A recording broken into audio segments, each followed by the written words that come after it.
My daughter is hungry. Could she have your leftovers?" When the millionaire looked into her eyes, his world stopped. "Hi, my beautiful and loyal family. Welcome back to Mr. Peter Stories. Your comments are like gentle hugs to my soul. You're not just part of this channel, you are its heartbeat. I thank you deeply and truly for walking this journey with me. Every story is for you, because without you, I am nothing. To those who helped us reach 25,000 followers, I bow my head in gratitude. And to our new subscribers, listen to my promise. I will never disappoint you. You will feel seen, heard, and deeply loved here. You are the stars in my darkest night, the reason these stories come to light. Please stay till the very end. You'll soon understand why this family is so special. And to my longtime warriors, remind our new ones in the comments how far we've come together. From my heart, I ask you, if these stories mean something to you, if you feel the connection, please like and comment. Let me see your light by writing, "I am here." This is more than storytelling. It's love, it's home, it's family. And I cherish you more than words can ever say. Now let's dive into today's story with all the love in my heart. 7 years ago. The morning sun filtered through the floor-to-ceiling windows of the Holland penthouse, casting golden patterns across the marble floors where Becca McDonough Holland stood, her dark skin glowing in the warm light. She traced her fingers along the frame of their wedding photo, remembering the day 2 years ago when Theo had promised her the world. Today marked their 2nd anniversary, and despite the growing shadows that had begun creeping into their lives over the past 6 months, hope still bloomed in her chest like the roses in their private garden. Mrs. Holland, the soft voice of their housekeeper, Marina, broke through her reverie. "Mr. Holland asked me to give you this." She handed Becca an ivory envelope, sealed with wax bearing the Holland family crest.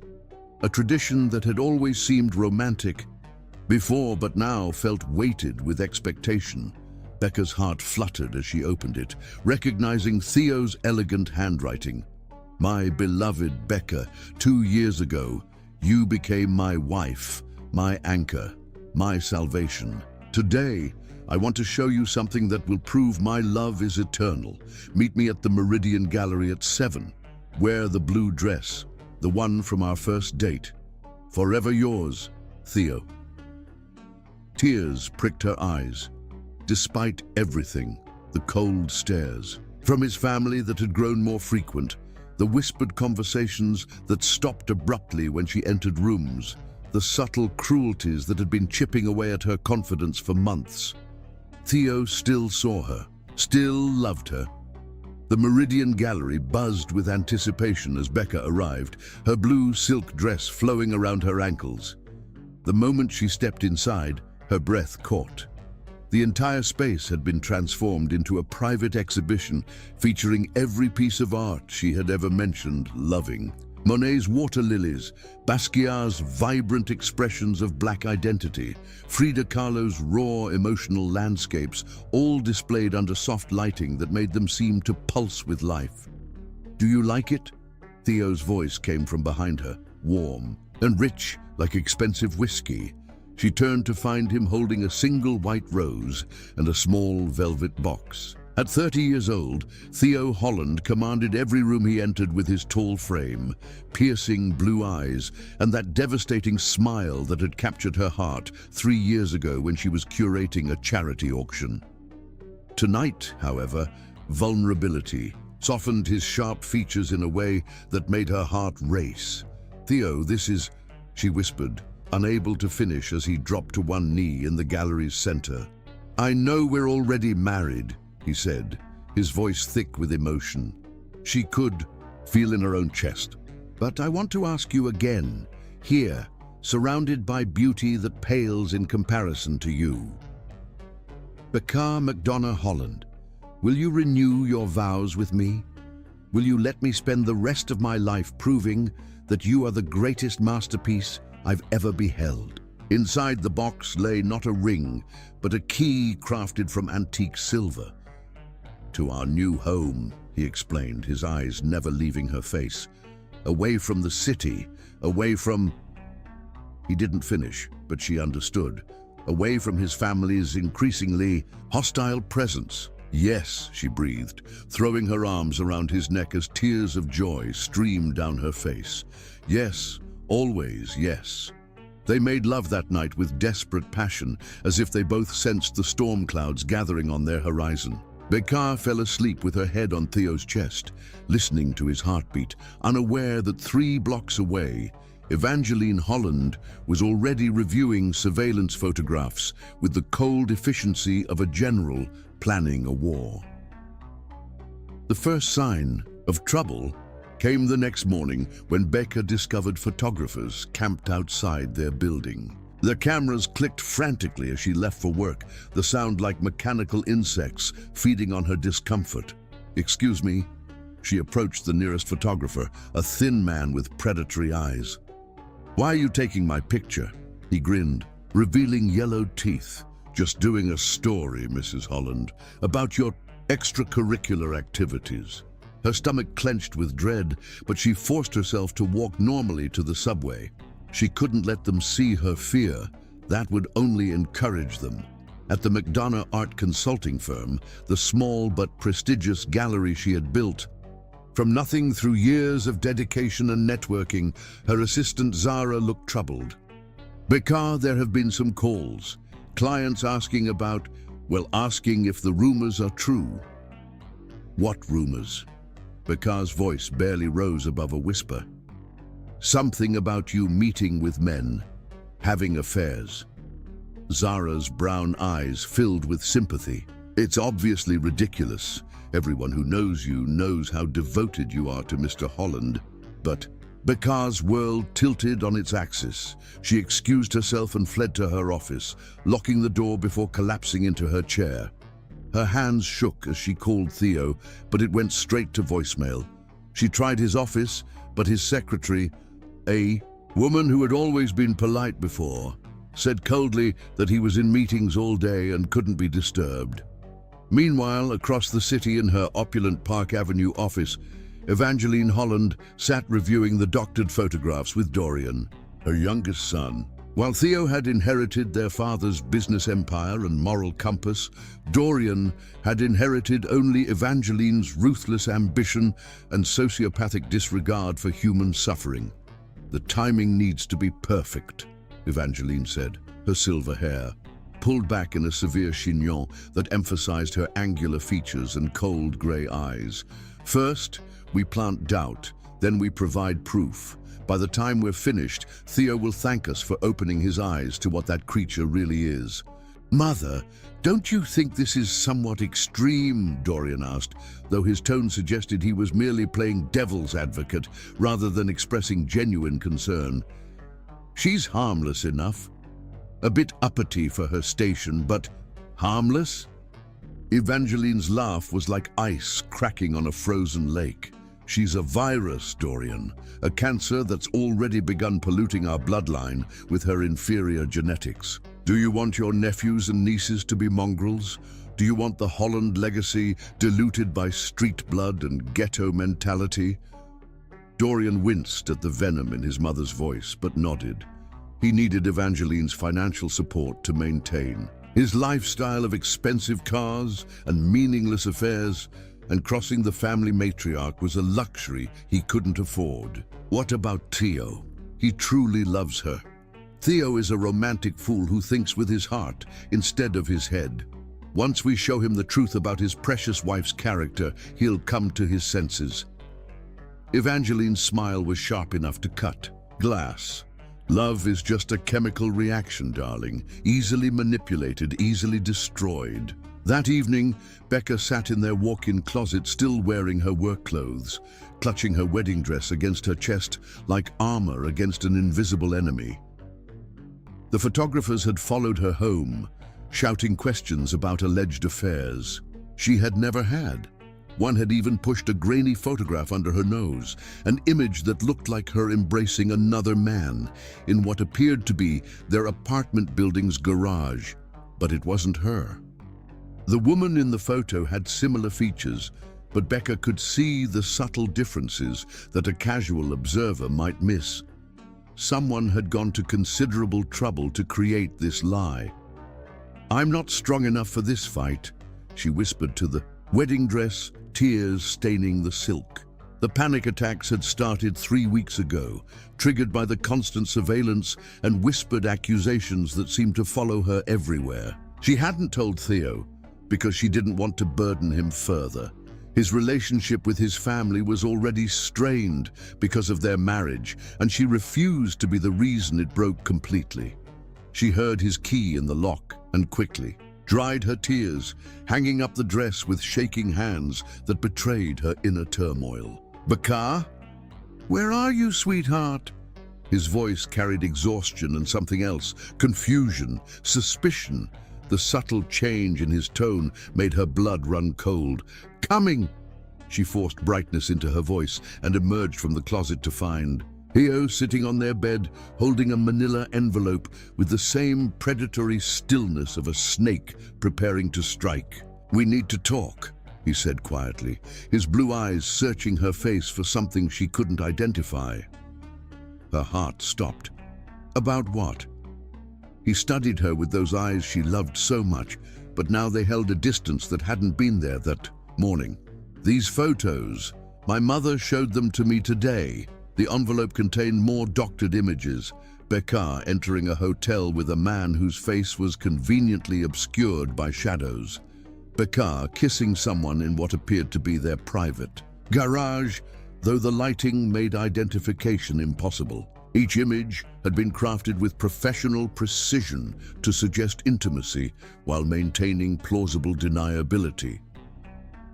"Theo, these aren't real," she said, her voice breaking as she looked at the fabricated evidence of crimes she had never committed.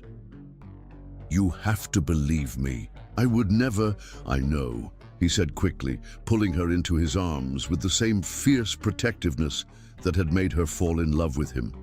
"I know you wouldn't, but my family, they're convinced there's truth to this.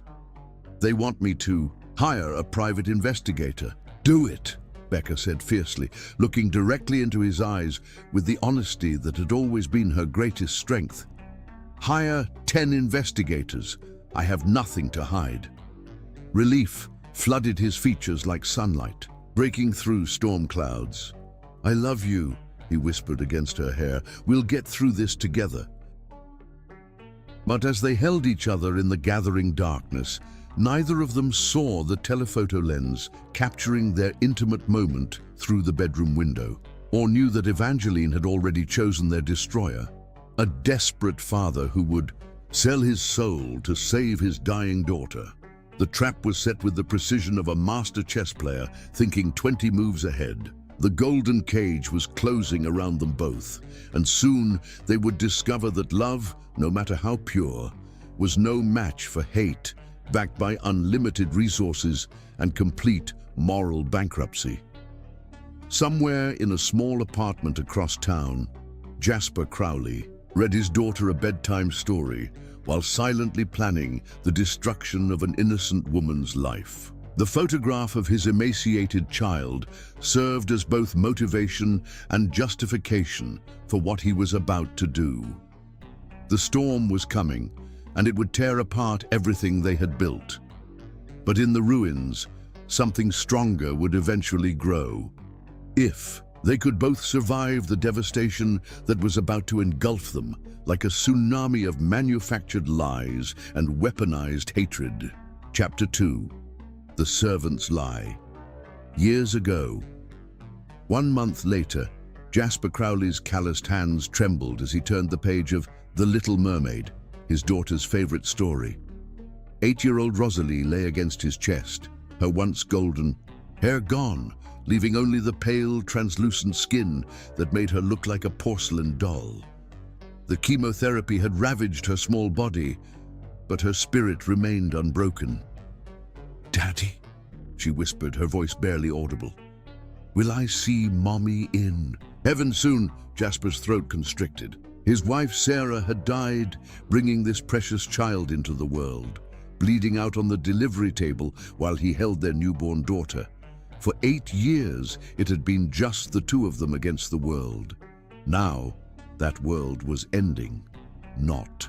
For a very long time, sweetheart, he managed, pressing his lips to her bald head. The doctors are going to make you better. But the doctors had been clear. Without the experimental treatment in Switzerland, treatment that cost $300,000, Rosalie had weeks, maybe days. Jasper's insurance had reached its lifetime maximum. His savings were exhausted. He had already sold everything of value, including Sarah's wedding ring. He was a maintenance worker at the Holland estate, earning barely enough to keep them in their tiny apartment. He had applied for loans, started crowdfunding campaigns, even swallowed his pride and asked his wealthy employers for help. Evangeline Holland had looked at him like he was something she'd scraped off her shoe. "We can't be expected to solve every employee's personal problems, Mr. Crowley," she had said, not even looking up from her manicured nails. "Perhaps you should have thought about insurance before having children." Now, as Rosalie's breathing grew more labored, Jasper felt his world crumbling. Tomorrow, the hospital would discharge her. There was nothing more they could do without payment for the treatment. The knock on his door came at midnight. Dorian Holland stood in the hallway, impeccably dressed despite the late hour. His resemblance to Theo was superficial. Where Theo had warmth in his eyes, Dorian's were calculating and cold. "Mr. Crowley, may I come in? I have a proposition that could save your daughter's life." Jasper's heart hammered as he led Dorian into their humble living room, where medical equipment surrounded Rosalie's hospital bed. The little girl slept fitfully, her chest rising and falling with visible effort. "Beautiful child," Dorian said, but his tone was clinical, detached. "Such a shame about her condition. I understand the treatment in Switzerland could cure her completely. What do you want?" Jasper's voice was hoarse with exhaustion and desperation. Dorian opened a briefcase and removed a thick envelope and several photographs. $400,000 dollars, more than enough for your daughter's treatment and your future security. Jasper stared at the money, more cash than he had ever seen. "What's the catch?" "A simple task. You will tell my brother that you had an affair with his wife. You'll provide these photographs as evidence." Dorian spread the doctored images across their rickety coffee table.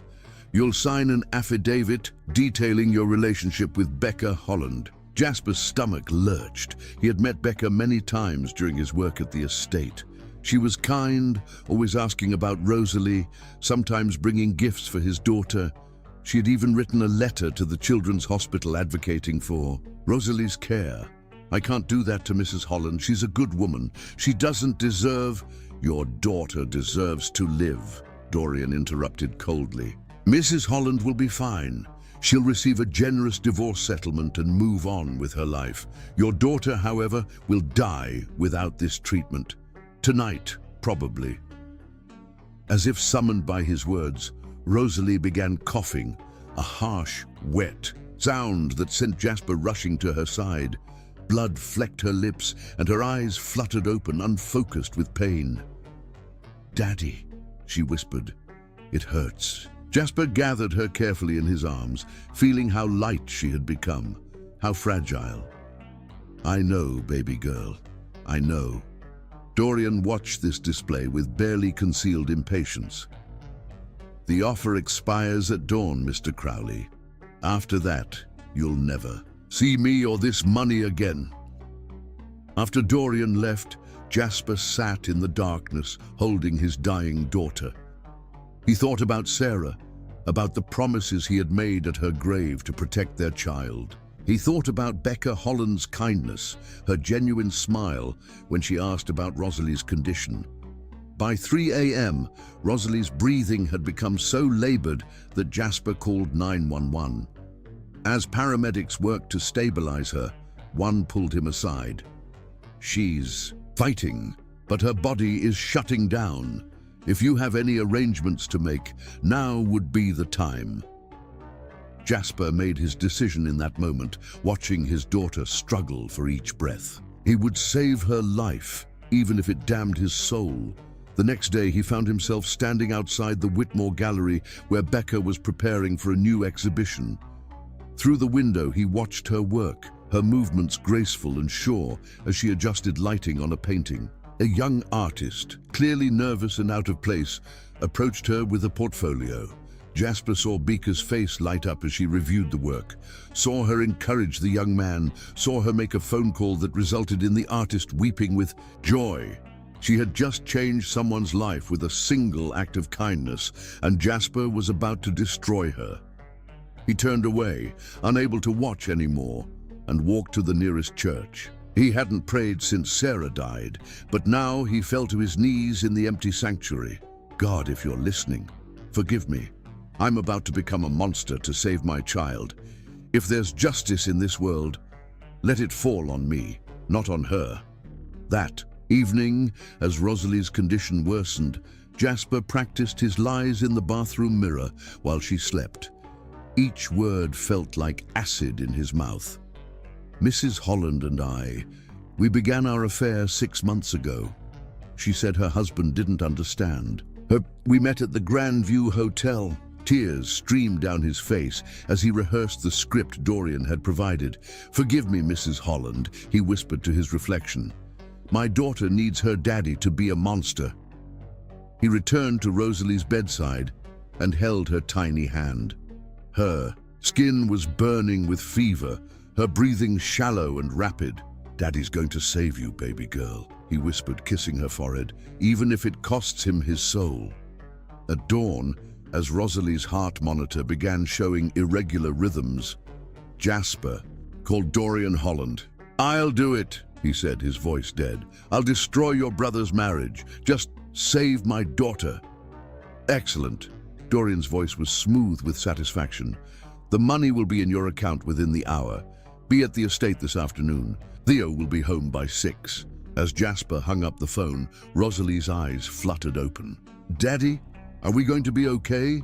He forced a smile, though it felt like his face might crack. "Yes, sweetheart, Daddy's going to fix everything." But as he held his dying daughter and waited for the money that would save her life, Jasper Crowley knew that some things, once broken, could never truly be fixed. He was about to shatter an innocent woman's world, and the weight of that knowledge would haunt him forever.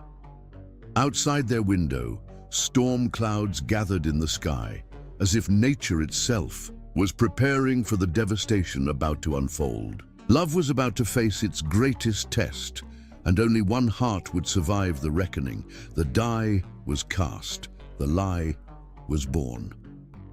And somewhere across the city, Becca Holland hummed happily as she arranged flowers for a dinner that would end her marriage forever. Chapter 3.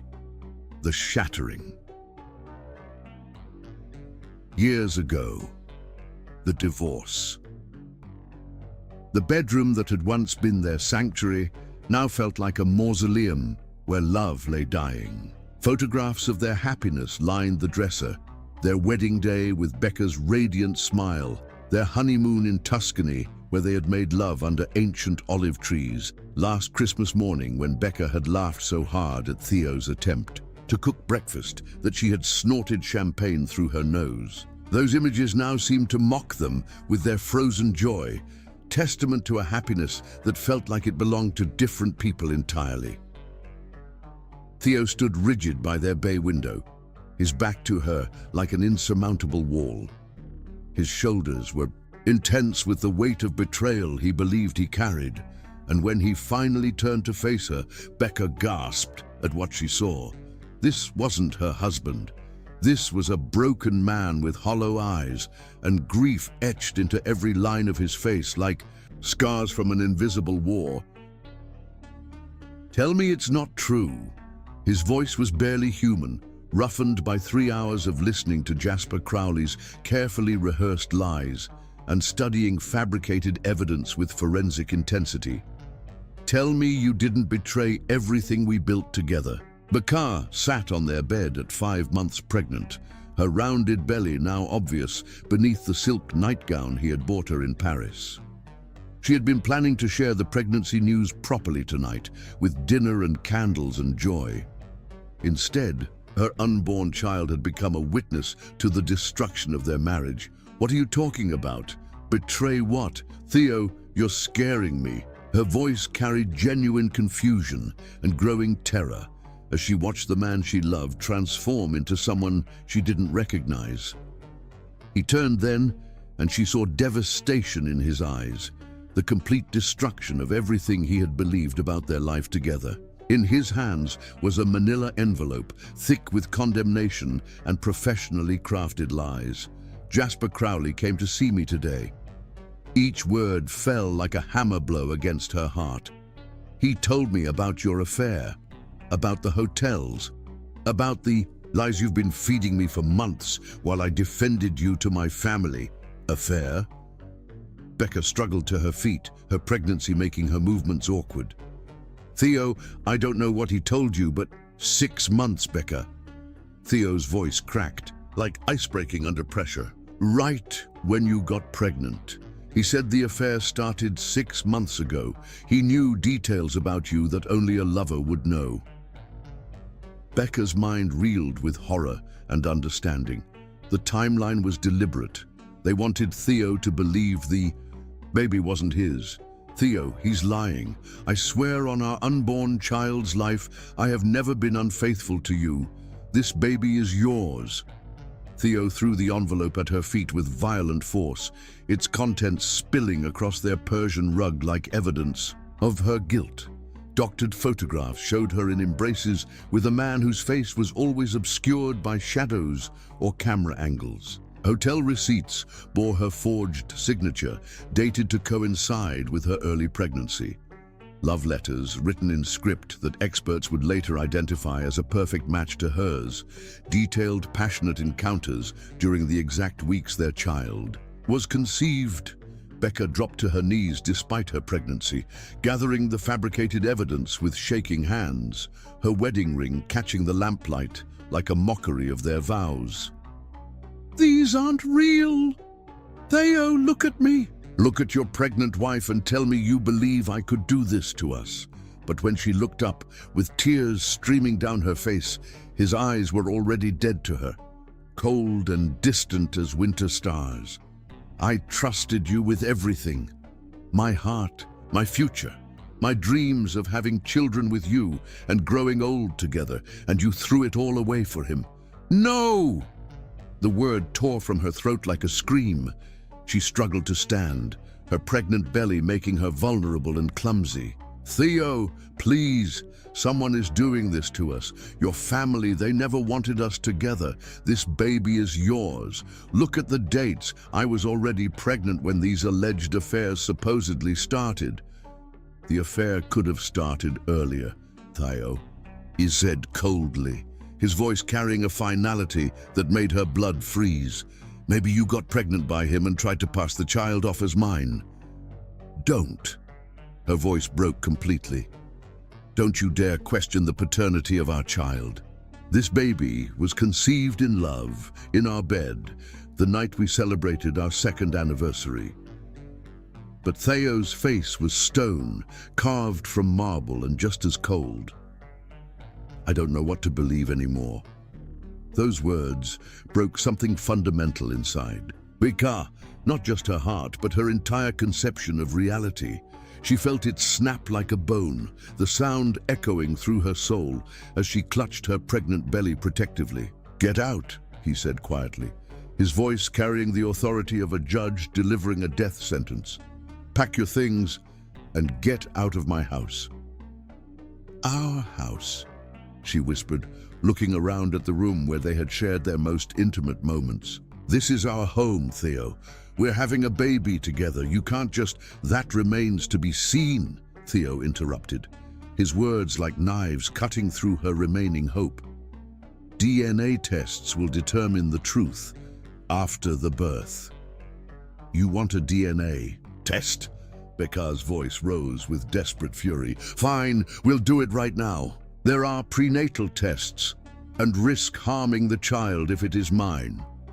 "No. But the moment that baby is born, we'll know the truth." The words hung in the air like a curse, poisoning the very atmosphere of their sanctuary. Becca felt something. Inside her die, not just her marriage, but her faith in the man she had trusted with her heart. For the next week, as lawyers circled like vultures and paperwork was prepared, Becca moved through their home like a ghost. The pregnancy made everything harder.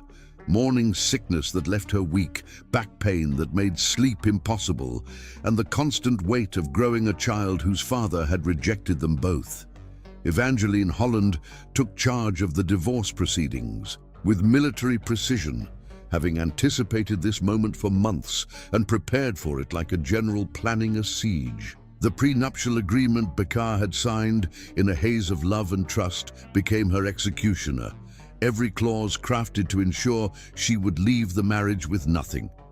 "She gets nothing," Evangeline announced to their family lawyer with undisguised satisfaction.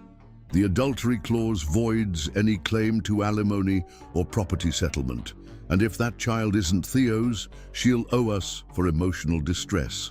They took everything with systematic cruelty. The jewelry Theo had given her during their courtship and marriage, including her grandmother's wedding ring that he had surprised her with on their first anniversary.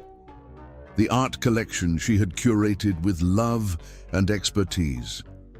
The clothes in her closet, since they had been purchased with Holland money. The final confrontation came on a rain-soaked Thursday in November, the sky weeping tears that Becca could no longer shed. Security guards, men who had once nodded respectfully when she passed, now stood ready to escort her from the estate like a criminal. Becca stood in the marble foyer holding a single battered suitcase, her pregnancy now unmistakably obvious at nearly 6 months. The grandeur of the space mocked her. Crystal chandeliers that had once welcomed her home now looked down like glittering judges. Theo watched from the stairs, his face impassive as a statue's. Evangeline stood beside him, her triumph barely concealed behind a mask of feigned regret. "I'm sorry it had to end this way, dear," Evangeline said with false sympathy, "but surely you understand that actions have consequences." Becca ignored her completely, focusing all her remaining strength on Theo. "I know you can't hear me anymore," she said, her voice steady despite the tears streaming down her face. "But I need you to know that every moment of our marriage was real for me. Every kiss, every promise, every dream we shared. It was all real." Something flickered in Theo's eyes. Pain, perhaps, or the ghost of the love that had once lived there. But it was gone so quickly, she might have imagined it. "This baby is yours, Theo," she said, placing both hands on her rounded belly. "No matter what lies they've told you, no matter what fake evidence they've shown you, this child was created from our love. When you hold our baby in your arms, you'll know the truth." She walked toward the massive oak doors, then paused at the threshold. "I'll be waiting for that DNA test, because when it proves this baby is yours, I want you to remember this moment. I want you to remember that you threw away your pregnant wife based on lies." But as the massive oak doors of the Holland estate closed behind her forever, with a sound like the gates of heaven slamming shut, Becca collapsed on the rain-soaked steps. At 5 months pregnant and completely alone, she pressed her hands to her belly and made a promise to her unborn child. "It's just you and me now, little one," she whispered into the rain. "But I'll protect you. I'll raise you with enough love for both parents, and someday, when Daddy learns the truth, he'll come looking for us." Inside the mansion, Theo stood at his window, watching her broken form on the security monitor. His hand moved toward the intercom button twice, but he never pressed it. Love was dead, buried beneath the weight of lies he believed were truth, and somewhere across the city, Jasper Crowley held his daughter, now healthy and alive thanks to Swiss doctors and blood money, and wept for the innocent woman whose life he had destroyed, and for the unborn child who would grow up fatherless because of his lies. The storm raged on, washing the city clean of everything except guilt, and 3 lives were forever changed by a deception so carefully crafted it felt more real than truth. Chapter 4. Desperate Hearts. Years, 7 months ago. Single motherhood. The charity hospital room smelled of industrial disinfectant and broken dreams. Becca McDonough. She had legally changed her name back, unable to bear the weight of Holland any longer, gripped the bed rails as another contraction ripped through her body. At 32 weeks pregnant, her daughter was coming too early, triggered by months of stress, poor nutrition, and sleeping in her car. "The baby's coming whether we're ready or not," Dr. Patricia Chen said gently, checking Becca's cervix. She was the only doctor at Mercy General who didn't look at Becca with judgment when she admitted she had no insurance, no money, and no husband. Becca had been living in her Honda Civic for 4 months, ever since being evicted from the apartment she could no longer afford. She had sold everything of value piece by piece, her designer clothes, her college textbooks, even her engagement ring from a pawn shop for grocery money. But somehow she had kept herself and her baby alive. "I can't afford this," Becca gasped between contractions. "The NICU, the surgery." "Right now, let's focus on getting your baby here safely," Dr. Chen interrupted. "We'll worry about the bills later." Magnolia Rose McDonough entered the world fighting, her tiny lungs struggling to process oxygen they weren't designed to handle yet. She weighed 2 pounds, 4 ounces, and her skin was so translucent, Becca could see her daughter's heart beating through her chest. "She's beautiful," Becca whispered through tears as the NICU team prepared to take her daughter away. "She's perfect." For 2 months, Becca lived in the hospital like a ghost. She slept in uncomfortable chairs in the NICU waiting room, showered in the family bathroom when nurses weren't looking, and ate whatever free food she could find in the cafeteria. Her entire world consisted of an incubator, monitors, and the sound of her daughter fighting for life. "Mommy's here, Angel," she would whisper through the glass, pressing her palm against the clear barrier. "You're my little warrior. We're going to get through this together." The medical bills mounted into the hundreds of thousands. Social workers tried to discuss options for placement, suggesting that a premature baby with ongoing medical needs might be better served in a home with resources. Becca refused every conversation. "She's mine," she told them firmly. "I'll figure it out." When Magnolia was finally strong enough to leave the hospital at 4 months old, weighing barely 5 pounds, Becca faced a new reality. She couldn't live in her car with a medically fragile infant. The social workers were watching, ready to step in if they deemed her situation unfit. She found a studio apartment in the worst part of town for $400 a month. Paid for with money, she made cleaning office buildings at night, while Magnolia slept in a carrier strapped to her chest. During the day, she cleaned houses while her daughter played quietly in corners, having learned early that survival meant being invisible. The morning she met Quinton Ashworth, she was operating on 3 hours of sleep and pure maternal desperation. 2-month-old Magnolia was fussy from an ear infection, and Becca was juggling her crying daughter, a diaper bag, and the embarrassment of having her credit card declined at the pharmacy. "I can try again," she told the pharmacist, knowing her account was empty but hoping for a miracle. "Please, she needs this antibiotic." "Mom," the card was declined. "Do you have cash?" Becca's eyes filled with tears as Magnolia's cries grew louder. $17.32 was all she had until her next cleaning job that evening. "I'll pay for it," the voice came from behind her in line. Bakar turned to see a well-dressed man in his early 30s, handsome in a calculated way that suggested he understood his own appeal. His expensive suit and confident posture marked him as someone who had never worried about declined credit cards or sick babies he couldn't afford to treat. "You don't have to," Becca started. "It's just medicine for a baby," Quinton Ashworth said, handing his platinum card to the pharmacist. "No child should suffer because of money." Becca stared at him in disbelief as he paid the $47 prescription without hesitation.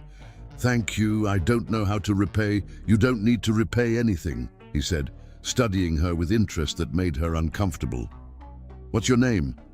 "Becca. Becca McDonough. And this is Magnolia." "Beautiful name for a beautiful baby," he said. But his eyes weren't on Magnolia. They were cataloging Becca's desperation with the precision of someone who understood weakness. "I'm Quinton Ashworth, and you look like someone who could use a friend." What Becca didn't know was that Quinton had been watching her struggle for weeks. He had seen her pushing Magnolia's second-hand stroller through his upscale neighborhood where she cleaned houses, had noticed her careful thrift store, clothes and the way she counted change before buying groceries. She was exactly what he had been looking for, a woman desperate enough to be grateful for rescue. Over the following weeks, Quinton appeared in her life like salvation. He brought groceries when her refrigerator was empty, paid for Magnolia's pediatric visits when bills overwhelmed her, and listened with apparent sympathy as she edited her story to hide the worst of her shame. "I was married before," she told him during their first coffee date while Magnolia slept in her stroller. "My husband left when he found out about the baby. It wasn't exactly a lie, but it wasn't the whole truth either." She couldn't bear to admit that her ex-husband had accused her of adultery and demanded DNA tests to prove paternity. "What kind of man abandons his pregnant wife?" Quinton asked with perfect indignation. "You and Magnolia deserve so much better." He studied her like a master manipulator studies prey, learning her vulnerabilities with scientific precision, her desperate need for security after months of uncertainty, her terror of losing Magnolia to social services, her longing for someone to share the overwhelming responsibility of raising a medically fragile child alone. But what truly sealed his interest was the day he overheard her on the phone with a bill collector, using the name McDonough when a legal document clearly addressed to Becca Holland had fallen from her purse. A quick internet search revealed everything: the society wedding, the scandal, the very public divorce from one of the city's most powerful families. Becca Holland wasn't just any desperate single mother. She was the ex-wife of Theo Holland, a woman who had once moved in the highest social circles, who had connections in the art world that could be valuable to his struggling business. A woman who had lost everything and would be grateful to anyone who offered her stability. "I know you've been hurt," Quinton said during their third month of carefully orchestrated courtship, his voice carrying exactly the right mixture of understanding and strength. "I know you think you're broken, but I see the beautiful woman you really are, Becca. I see your strength, your intelligence, your incredible capacity for love." "I come with complications," Becca warned him, looking down at Magnolia, who was now a healthy 6-month-old with bright blue eyes and a stubborn chin. "Medical bills, sleepless nights, a daughter who will always come first." "I want to be part of your family," Quinton said with perfect sincerity. "Both of you. Let me take care of you the way you deserve." When he proposed 3 months later with a modest diamond ring, Becca stared at her reflection in his bathroom mirror afterward. She didn't love Quinton. Not the way she had loved Theo, with every cell of her being singing his name. But love had destroyed her, left her bleeding on divorce papers, while the man who had promised to cherish her moved on with his life. Maybe practicality would save her where passion had failed. "I need stability for Magnolia," she whispered to her reflection, touching the small diamond that represented security rather than love. "I need someone who won't abandon us." On their wedding night in a modest hotel room, Becca lay awake staring at the ceiling while Quinton slept beside her. Magnolia was in her crib next to the bed, breathing peacefully for the first time in months without the fear of eviction or empty cupboards.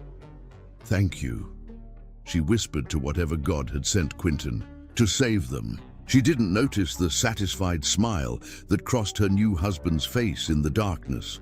What she also didn't notice was the way Quentin's eyes lingered on legal documents, calculating Magnolia's birth date against standard pregnancy timelines. Noting the blue eyes that looked nothing like his own brown ones, he suspected from the beginning that this child wasn't his biological daughter. But that was perfect. A woman with secrets was easier to control, and Theo Holland's daughter would be a useful card to play if he ever needed leverage against one of the most powerful families in the city. "Tomorrow we start our new life together," he murmured, but his eyes were cold with planning rather than warm with love. Outside their window, rain began to fall like tears from heaven, as if the world itself was mourning the end of Beeka's hope. For true love and the beginning of a marriage built on desperation and carefully hidden deception. Chapter 5. The Second Betrayal. Years ago, after Magnolia's birth, the contraction ripped through Baker's body like lightning at 32 weeks, doubling her over in the middle of Ashworth Logistics warehouse, where she had been updating inventory records despite her doctor's warnings about stress and overwork. Her water broke with a gush that soaked through her maternity pants and pooled on the concrete floor, 8 weeks before their daughter was supposed to make her entrance into the world. "Call 911, she gasped to Jerome, the warehouse supervisor, who looked terrified at the sight of blood mixed with amniotic fluid. Beeka had been working 12-hour days despite her high-risk pregnancy status, driven by Quentin's relentless demands that she earn her keep, and his constant reminders that her medical bills were already straining their finances. "The baby's coming too early," she whispered, clutching her swollen belly as another wave of pain crashed over her. At 32 weeks, her daughter wasn't ready for the world outside the womb, but the world was demanding her arrival anyway. The ambulance ride was a blur of sirens and medical terminology she couldn't understand through her pain. "Premature rupture of membranes," the paramedic radioed to the hospital. "Possible placental abruption. ETA 5 minutes. Quentin met them at the emergency room, but his face showed controlled irritation rather than the concern of an expectant father. "How much is this going to cost?" were his first words to Dr. Martinez. Not, "Is my wife okay?" or, "Will the baby survive?" "So we need to focus on saving both your wife and child right now," Dr. Martinez replied firmly, his professional composure barely concealing his disgust at Quentin's priorities. "We can discuss financial arrangements later."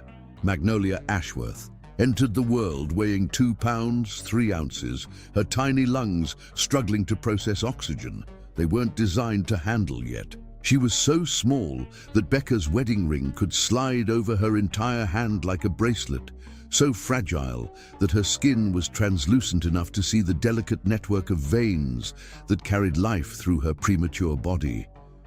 "She's beautiful," Becca whispered through tears as the NICU team rushed her daughter away in an incubator that looked like a spacecraft designed to sustain life in hostile environments. "She's perfect," but Quentin stared at the incubator with unconcealed disgust, his mask of concerned husband slipping for the first time since their marriage.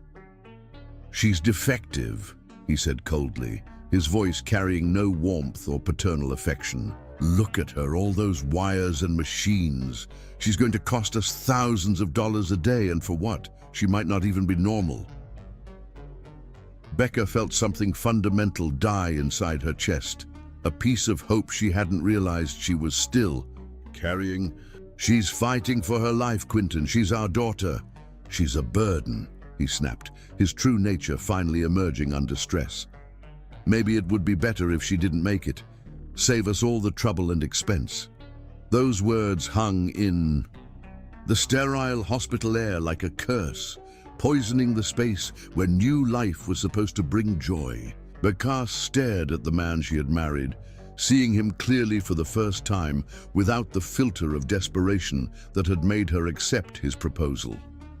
For the next 2 months, Becca lived in the NICU like a resident ghost.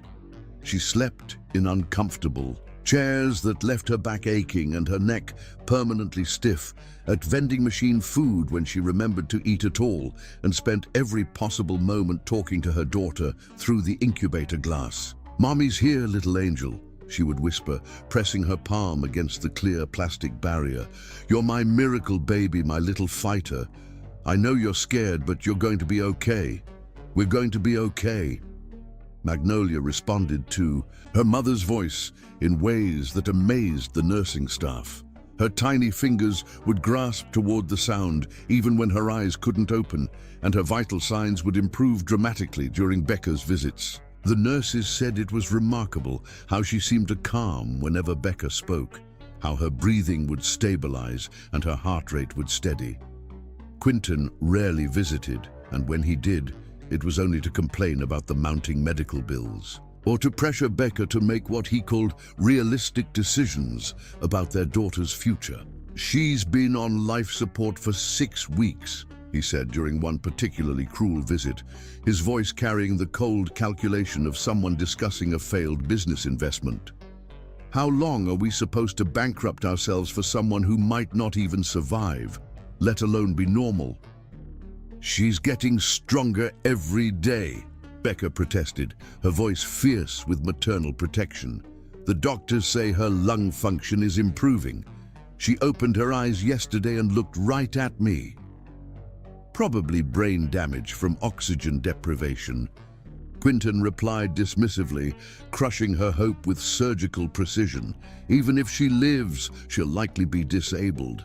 Is that the life you want for us? Taking care of a vegetable while I work myself to death paying medical bills?" Becca's hands clenched into fists, her wedding ring cutting into her finger. "Get out!" "What?" I said. "Get out of this hospital. Don't come back here unless you're prepared to be a father to our daughter." But Quinton's cruelty was just beginning. While Magnolia fought for her life surrounded by machines and miracles, he brought other women to their home, sometimes his secretary Rebecca, sometimes female clients, sometimes random women he picked up at bars who giggled at his jokes and didn't ask about the baby pictures on his desk. He didn't bother hiding his infidelity. In fact, he seemed to enjoy flaunting it as punishment for Becca's divided attention. The day she caught him was the day she had rushed home to shower and change clothes before returning to her daughter's bedside. She found them in her bed, Quinten, and a young blonde who couldn't have been older than 22. The girl was wearing Becca's wedding dress. "Oh my God." The girl giggled when she saw Becca standing frozen in the doorway. "You didn't tell me she was so pathetic looking." "No. Wonder you're trading up to someone younger." Quinton didn't even have the decency to look ashamed or attempt to cover himself. "Becca, meet Crystal. Crystal, this is my soon-to-be ex-wife who spends all her time at the hospital instead of taking care of her husband's needs." "He told me all about you," Crystal continued, adjusting the silk fabric of the dress with deliberate cruelty. "About how you can't even keep a baby healthy. How pathetic is that? What kind of woman can't even do the one thing women are supposed to be good at?"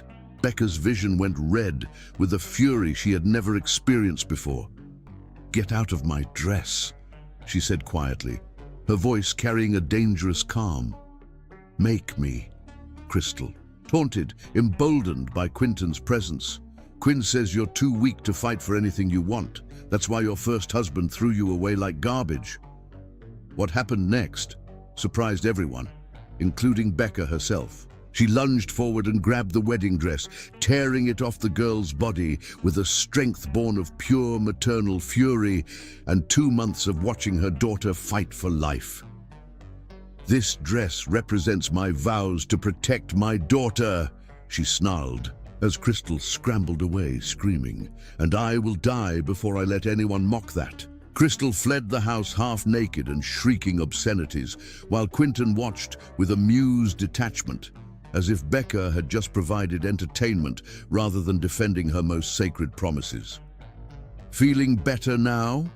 he asked, as if she had. Just had a minor tantrum instead of standing up for everything she held dear. "You're sick," Becca whispered, clutching the torn dress to her chest. "Our daughter is fighting for her life, and you're playing house with children." "Our daughter is a mistake," Quinton replied with casual cruelty. "Just like this marriage turned out to be."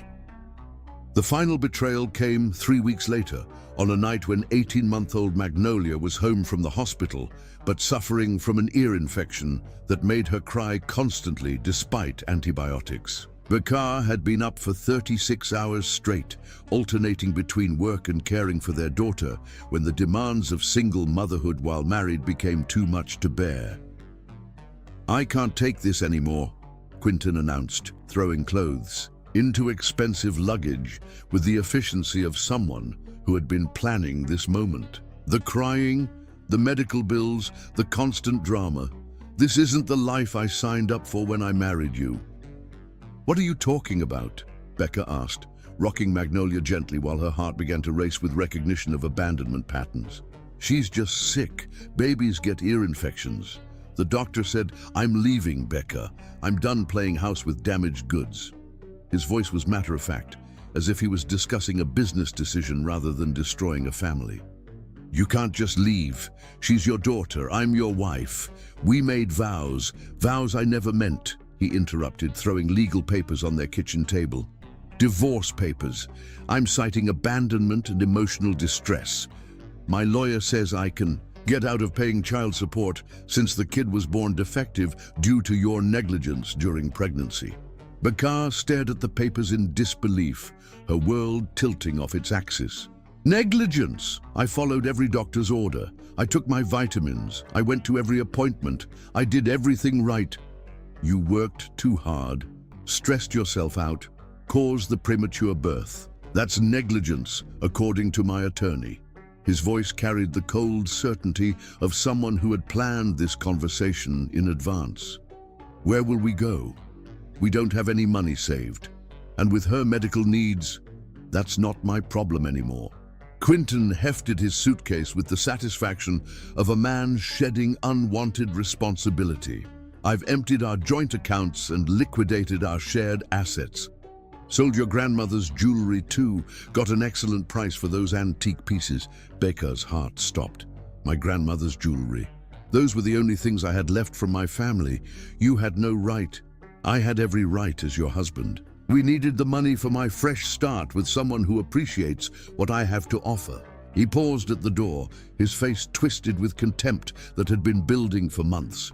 "Take your broken child and get out. You've ruined my life long enough. Don't come looking for me. I never want to see either of you again." The front door slammed with a finality that echoed through their empty apartment like a death knell.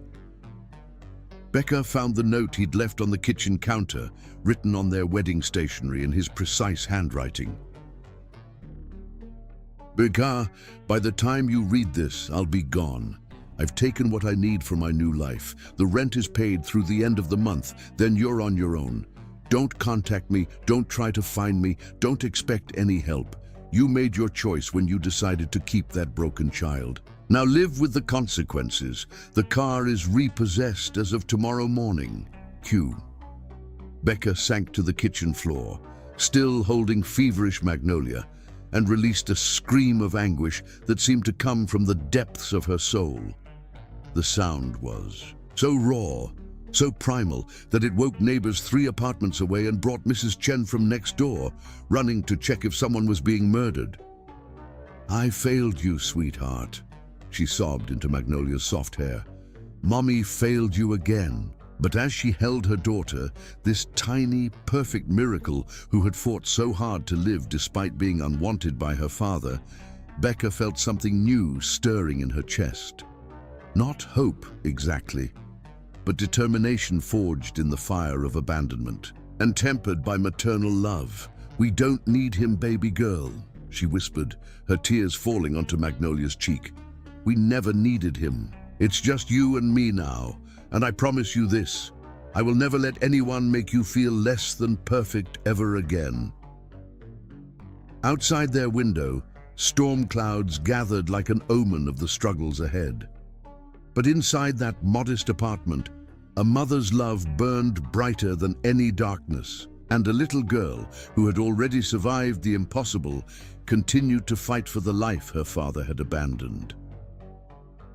Chapter 6. Rock Bottom. Present day. The cardboard castle behind Murphy's strip mall had been home for 6 weeks now, constructed. From boxes Becca had rescued from the dumpster and reinforced with duct tape and determination. She had decorated it with wildflowers growing through cracks in the asphalt and bottle caps that caught the sunlight like stained glass, turning their makeshift shelter into what she called Magnolia's palace. At 3 years old, Magnolia had never known true stability, but she possessed an unshakable optimism that broke Becca's heart daily while simultaneously keeping it beating. "Mommy, look!" Magnolia held up a dandelion she had picked from the parking lot, her small face glowing with the joy of discovery. "It's a princess flower. It's beautiful, baby," Becca whispered, accepting the wilted stem like it was spun from gold. Her daughter's ability to find beauty in the smallest things, a discarded stuffed animal with one eye missing, a pretty bottle cap, a crack in the concrete that looked like a smile, reminded Becca that wonder could exist even in hell. Their routine was survival distilled to its cruel essence. Becca worked as a night janitor at 3 different office buildings while Magnolia slept curled against her chest in a baby carrier she had bought secondhand. During the day, she cleaned houses while Magnolia played quietly in corners, having learned early that good children stayed invisible and silent. When clients weren't looking, Becca would steal small things: crackers from pantries, soap from bathrooms, sometimes an apple from a fruit bowl if Magnolia looked particularly pale. These tiny thefts felt like crimes against her soul, but they kept them alive when everything else failed. The guilt of those small betrayals ate at Becca's conscience. Every day, she had once been a woman who returned extra change at stores, who would drive across town to return a wallet she'd found. Now she palmed packets of crackers from wealthy women's kitchens while their backs were turned, her fingers trembling with shame and necessity. The hardest part was watching Magnolia's innocence slowly adapt to their reality. At 3, she had already learned to be grateful for scraps, to never ask for anything, to comfort her mother when despair became too heavy to carry alone.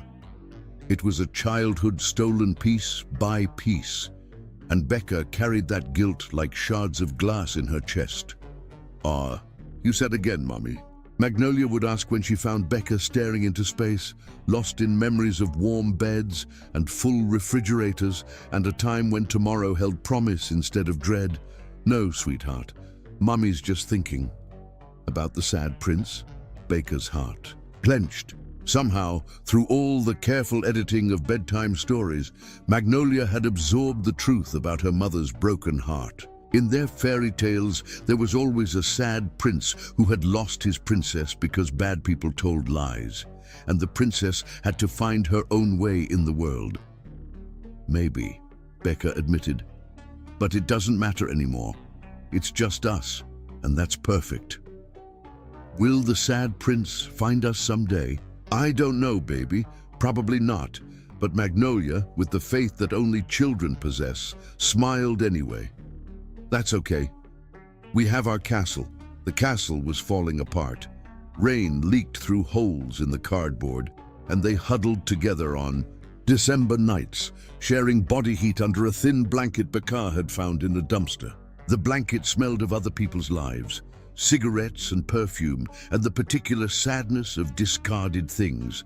But it was warm, and warmth was precious as diamonds. When Magnolia developed a persistent cough that wouldn't respond to over-the-counter medicine, Becca sold her blood plasma twice in 1 week to pay for antibiotics. The plasma center had become as familiar as a second home, with nurses who knew her by name and pretended not to notice how often she returned. The plasma center nurse, a kind woman named Dolores, worried about Becca's frequent visits. "Honey, you can't keep doing this. You're already underweight and your iron levels are concerning." "I'm fine," Becca lied, though she had fainted twice recently from malnutrition and dehydration. "What about government assistance? Food stamps, housing, vouchers?" Becca had tried everything.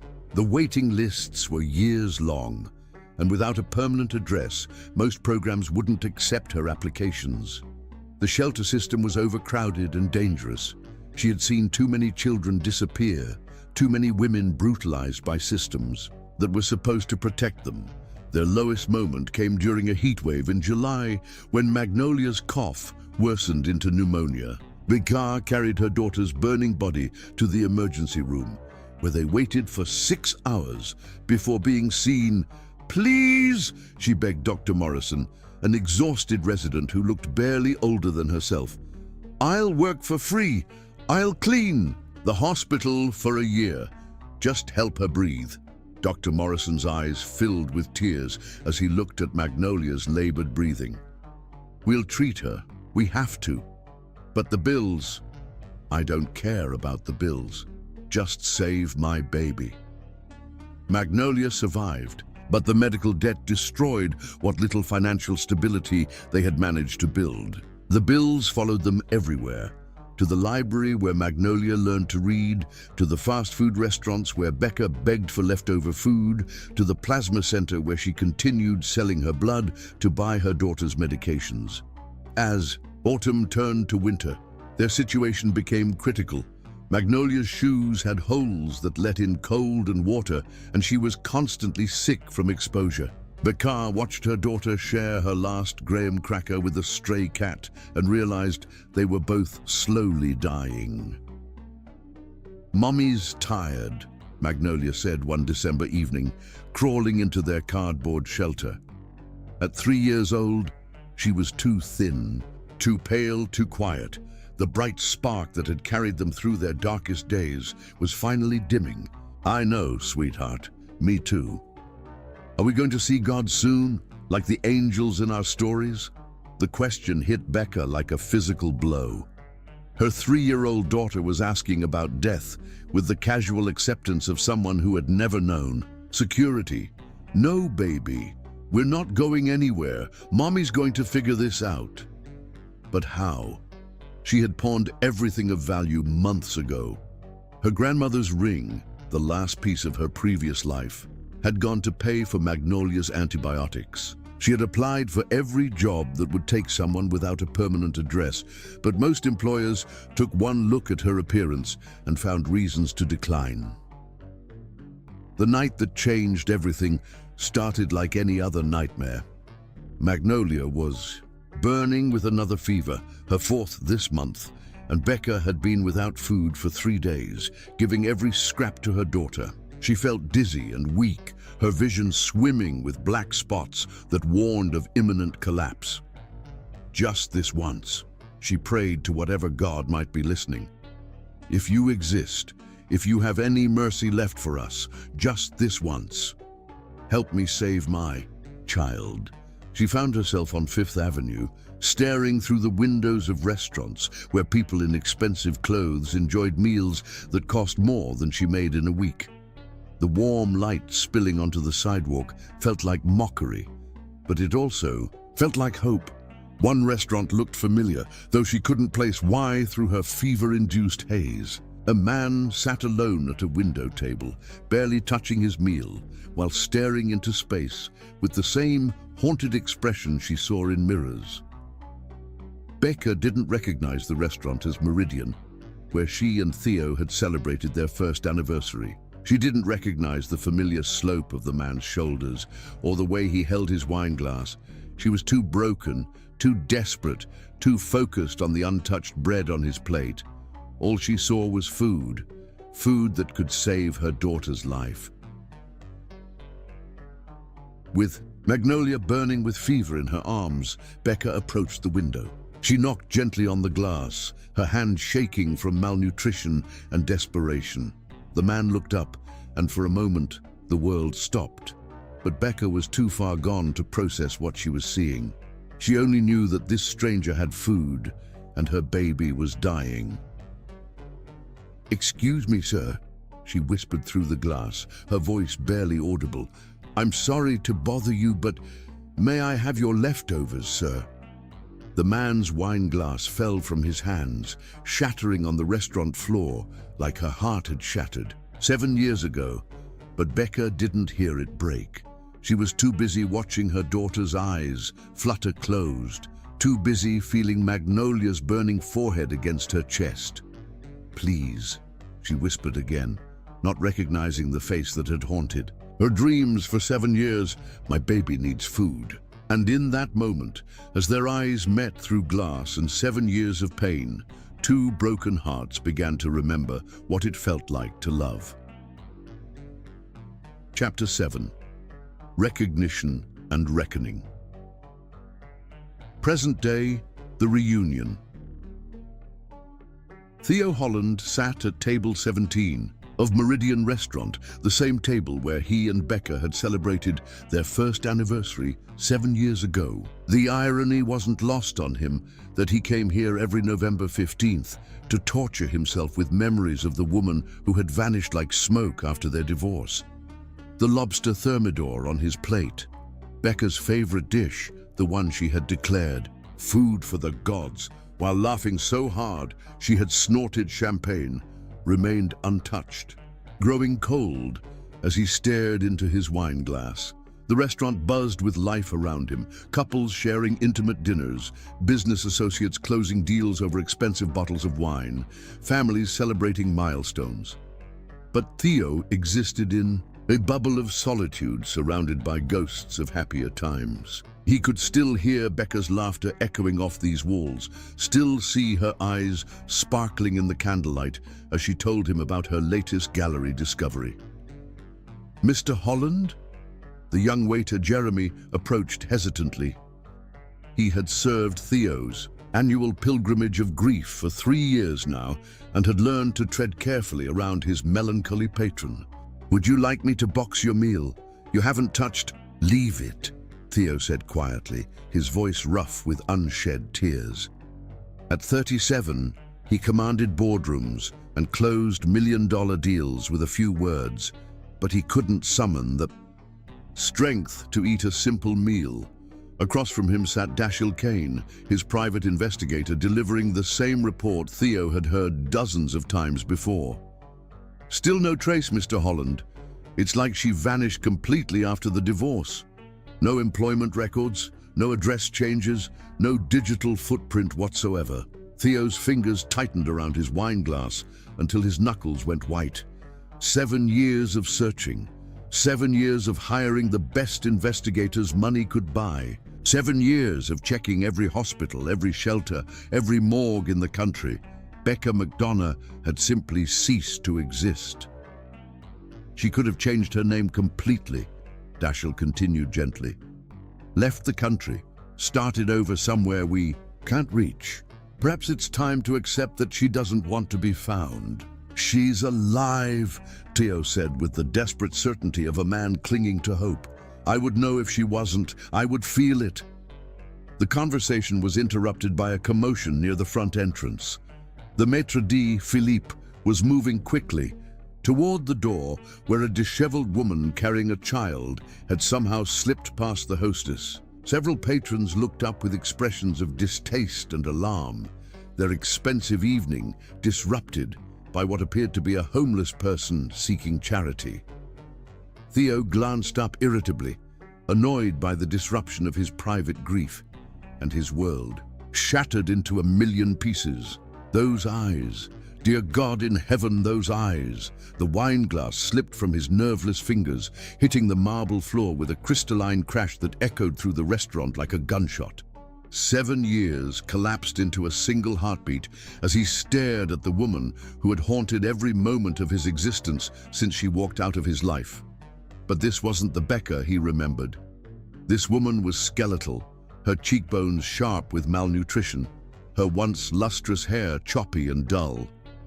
Her clothes hung on her emaciated frame like rags, and her eyes, those beautiful brown eyes that had once sparkled with intelligence and warmth, were hollow with the kind of desperation that came from fighting a losing battle against the world. She was dying. Theo could see it in every line of her body, in the way she swayed on her feet, in the grey pallor of her skin. "Becca." The word escaped his lips like a prayer torn from his soul.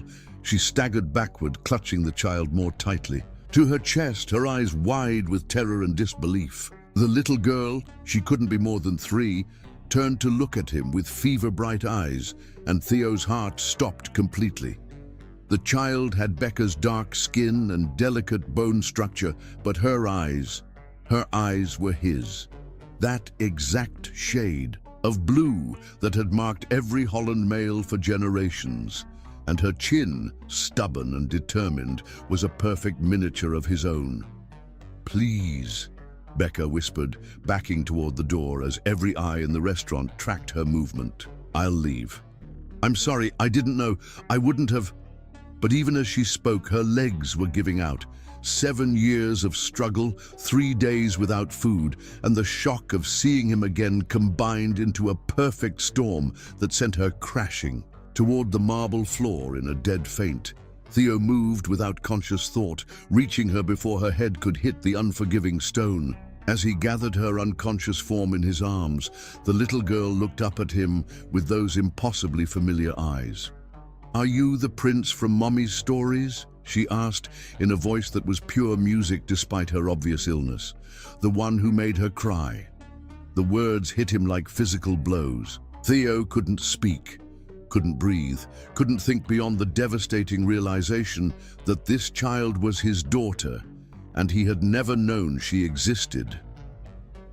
"Mommy tells me about you sometimes," the little girl continued, her small hand reaching out to touch his face with unconscious trust. "She says you live far away and that bad people made you forget us." "What's your name, sweetheart?" Theo managed to whisper. "Magnolia," she said proudly. "Mommy says it's a pretty name. How old are you, Magnolia?" 3, she said, then coughed, a harsh, wet sound that sent panic racing through his veins. "Mommy says I'm a big girl, 3 years old." The timeline fit perfectly. This child had been conceived during their marriage, probably around the time of the fabricated affair. Becca had been pregnant when she left, pregnant with his child, and she had raised their daughter alone in poverty while he lived in luxury, believing lies. "Sir, should I call an ambulance?" Philippe asked nervously, clearly wanting this disturbance removed from his pristine establishment. "Yes," Theo said hoarsely, "and clear a path to the door, now." As they waited for the paramedics, Magnolia began to cough more violently. Her fever was dangerously high, her breathing labored. "She's been sick," Becca whispered, consciousness returning in fragments. I don't have money for a doctor." "Shh," Theo murmured, smoothing her matted hair back from her face. "It's going to be okay. I'm going to take care of both of you." "No," Becca struggled weakly against his arms. "You can't. She's not. You didn't want." "She's mine," Theo said with absolute certainty. "She has my eyes, Becca. She's mine, isn't she?" Becca's face crumpled. "You threw us away," she whispered. "You looked at me like I was garbage and threw us away." "I thought you had betrayed me. I never betrayed you," Becca said, her voice gaining strength even as tears streamed down her gaunt cheeks. "Not once, not ever. I loved you more than my own life, and you destroyed us based on lies." The paramedics arrived then, efficiently loading both Becca and Magnolia onto gurneys. As they prepared to transport them to the hospital, Magnolia reached out her small hand toward Theo. "Are you coming with us? Mommy needs someone to help her." Theo took her tiny fingers in his much larger ones, feeling the delicate bones that seemed as fragile as a bird's. "Yes, sweetheart. I'm coming with you. I'm never leaving you again." At the hospital, As doctors worked to stabilize both mother and child, Theo paced the waiting room like a caged animal. Severe malnutrition, they said about Becca, pneumonia and dehydration for Magnolia. Both were lucky to be alive. Lucky. The word mocked him. There was nothing lucky about any of this. His wife, his ex-wife, had been living on the streets with his daughter while he dined on lobster and felt sorry for himself. Mr. Holland. Dr. Martinez emerged from the emergency room, his expression grave. The patients are stable, but they'll need extended care. The little girl's pneumonia is serious, and the woman, he paused. When was the last time she had a proper meal? I don't know, Theo said hoarsely. I haven't seen them in 7 years. Hours later, when Becca finally woke up in the private room Theo had arranged, she found him sitting between their beds, his head in his hands, shoulders shaking with silent sobs. Theo? Her voice was barely a whisper. He looked up, and she saw devastation in his eyes, the complete destruction of a man who had finally understood the magnitude of his mistake. I kept our baby, Theo, she said, looking at Magnolia sleeping peacefully in the next bed. I kept her safe. Are you going to take her away from me too? Our baby, he repeated wonderingly. You were going to tell me that night, weren't you? When you said you had something to tell me. Becca nodded, fresh tears spilling down her cheeks. I was so excited. I thought you'd be happy. I would have been, Theo said brokenly. I would have been over the moon. Becca, what have I done? What have I done to you both? You believed what you were told to believe, she said simply. But now you know the truth. The question is, what are you going to do about it? Theo stood up slowly, his decision crystallizing like ice in his veins. I'm going to destroy the people who did this to us, and then I'm going to spend the rest of my life proving that I deserve a second chance. Revenge won't bring back the years we lost, Baker said softly. No, Theo agreed, but justice might help us build something new. Chapter 8. The investigation begins. Present day. 1 week later, the penthouse guest wing had been transformed into a sanctuary of safety and comfort, but to Becca, it felt like another kind of prison. Floor-to-ceiling windows offered breathtaking views of the city. Plush carpets cushioned every step, and the refrigerator was stocked with more food than she and Magnolia had seen in months. Yet she moved through the space like a ghost, jumping at every sound, flinching whenever Theo appeared. You don't have to be afraid of me, he said quietly, finding her standing at the window watching Magnolia play in the building's private garden, 3 floors below. Don't I? Baker's voice was hollow, aged beyond her years. You threw us away once, Theo. What's to stop you from doing it again when the novelty wears off?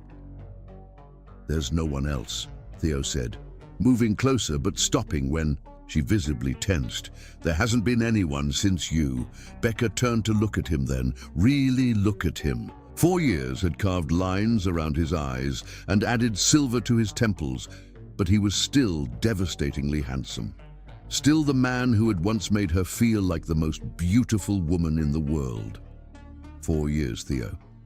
4 years while I was raising our daughter in poverty. Forgive me if I find that hard to believe. Believe it or not, it's the truth, he said. I tried, especially in the first few years, but every woman I met, they weren't you. I won't let you near Magnolia, she said, her voice deadly quiet. You can house us, feed us, clothe us. I'll accept your help because my daughter needs it. But I won't let you break her heart when you decide we're not worth the trouble again. The boundaries she set were agony for Theo. Watching his daughter from afar felt like torture, especially when he could see so much of himself in her mannerisms. Magnolia drew constantly, filling page after page with crayon pictures that Mrs. Patterson, the nanny, would discreetly leave where he could find them. Most of the drawings featured 3 figures, a woman with dark skin and sad eyes, a little girl with wild curls, and a man standing apart from them. In every picture, the man stood alone while the woman and child were together. Sometimes the man had tears falling from his blue eyes. Sometimes he was holding flowers he couldn't give them. The drawings broke Theo's heart. "She asks about you," Mrs. Patterson mentioned one evening. "The little one. She calls you the sad prince and wonders why you don't come to read her bedtime stories." "Her mother won't allow it," Theo replied. "Perhaps if you proved yourself trustworthy in small ways first." The child is wise beyond her years. She sees more than her mother realizes. That night, Theo lay awake, listening to the sounds from the guest wing, Becca's restless pacing, the soft murmur of her voice as she sang lullabies to Magnolia, the heart-wrenching sobs that came when she thought no one could hear. But when Magnolia's screams pierced the silence at 2 a.m., those boundaries became irrelevant. Theo found Becca sitting on the bed, holding their daughter, both of them crying. Magnolia was in the grip of a night terror, her small body rigid with fear. "The bad men are coming," Magnolia sobbed. "They're going to take Mommy away again." "It's just a dream, baby," Becca whispered, rocking her gently. "Mommy's here. You're safe." Without thinking, Theo stepped into the room. "Magnolia, it's okay, sweetheart. You're safe." At the sound of his voice, Magnolia's struggles ceased. She turned toward him with tear-streaked cheeks. "Are you real, or am I still dreaming?" "I'm real," Theo said softly, "and you're safe. No one is going to hurt you or your mummy, I promise. Will you stay until the monsters go away?" Theo looked at Becca, asking permission with his eyes. After a long moment, she nodded. He sat in the chair beside the bed, and Magnolia's breathing gradually returned to normal. "Tell me a story," she whispered. So Theo told her about a brave little princess who lived in a magical garden where roses bloomed all year round. And as he spoke, both his daughter and the woman he had never stopped loving finally fell asleep. The next morning, Theo called Dashiell Kane with new urgency, but tempered by realism about what an investigation could accomplish. "I need you to dig deeper," he said. "I need you to investigate my family starting 4 years ago. Bank records, phone logs, meeting schedules, everything. But I want you to understand this will take time. Mr. Holland, are you certain you want to go down this path? If your family was involved in framing your ex-wife, then they destroyed the most important thing in my life for their own selfish reasons," Theo interrupted. "And they cost me years of my daughter's life. Yes, I want to go down this path, but do it right. I want evidence that will hold up in court. Sir, this kind of investigation, we're talking about potentially criminal conspiracy, fraud, evidence tampering. Even with unlimited resources, I'm looking at 6 months minimum to build a solid case. Maybe a year, then take a year," Theo said firmly. "I've waited 4 years to know the truth. I can wait longer if it means getting justice." Dashiell's investigation began methodically. Financial forensics experts traced money flows through multiple shell companies. Technology specialists worked to recover deleted digital records. Former employees were interviewed carefully with offers of whistleblower protection. The work was slow and painstaking. Evangeline and Dorian had been careful, but not perfect. Gradually, a pattern emerged. 3 months into the investigation, the first breakthrough came from an unexpected source. A former Holland family accountant, now retired, came forward after reading about Baker's situation in a financial industry newsletter. "I always wondered about those payments," Eleanor Vasquez told Dashiell during their recorded interview. Mrs. Evangeline Holland insisted they be processed as consulting fees, but the amounts were too round, too convenient. $400,000 exactly to something called Crowley Family Services. No invoices, no contracts, just a direct payment. This led to the systematic search for Jasper Crowley. Not the quick coincidence of the original story, but months of careful investigation. They traced him through Social Security records, employment history, and finally through his daughter's medical records at the Children's Hospital in Portland. The man's been living under his own name the whole time, Dashiell reported to Theo, 6 months after beginning the investigation. But he's been seeing a psychiatrist for severe depression and survivor's guilt. His therapist, with proper legal compulsions, confirmed he's been carrying a secret that's been destroying his mental health. I want to approach him carefully, Theo said. If he's as fragile as you say, we can't just ambush him. We need him coherent and willing to testify. The approach to Jasper Crowley took another month of careful planning. They had his psychiatrist contact him first, explaining that his secret was discovered and that confession might actually help his mental state. Then they arranged for victim advocacy counselors to be present during any interviews. When Theo finally met Jasper 8 months after beginning the investigation, it was in a controlled setting with lawyers and counselors present. "Mr. Holland," Jasper said quietly, his hands shaking despite medication for his anxiety, "I've been expecting this day for 4 years. I've wanted to confess so many times, but I was terrified they'd come after my daughter." "Who specifically threatened your daughter?" Dashiell asked, recording everything. "Mrs. Evangeline Holland and Mr. Dorian Holland. They had investigators following Rosalie for weeks after the payment, photos of her at school, at her doctor's appointments. The message was clear: stay quiet or she'd have an accident." This revelation explained why. Jasper had kept evidence but never used it. He hadn't been protecting himself. He'd been protecting his daughter from ongoing threats. The evidence Jasper produced was comprehensive: original photographs proving the doctored versions, bank records showing the exact payment structure, even audio recordings he'd made of conversations with Evangeline and Dorian as insurance against further threats to his daughter. "I kept everything because I knew they might try to silence me permanently," Jasper explained. "If anything happened to me, I wanted there to be a record of what they made me do." With Jasper's cooperation and evidence, Dashiell was able to trace the full scope of the conspiracy. Forensic document examiners, photographers hired through shell companies, even bribes to hotel staff who provided false testimony about room registrations. "This is a federal case now," Dashiell told Theo 9 months after beginning the investigation. "Mail fraud, wire fraud, conspiracy, extortion. The FBI will want to build their own case, which means another 6 months minimum before any arrests. And Baker and Magnolia are safe during this time. Completely. We've documented everything. If anything happens to them or to Jasper's family now, the evidence clearly points to your family as the source." As the investigation moved into its final phases, Theo realized that justice would be slow but thorough.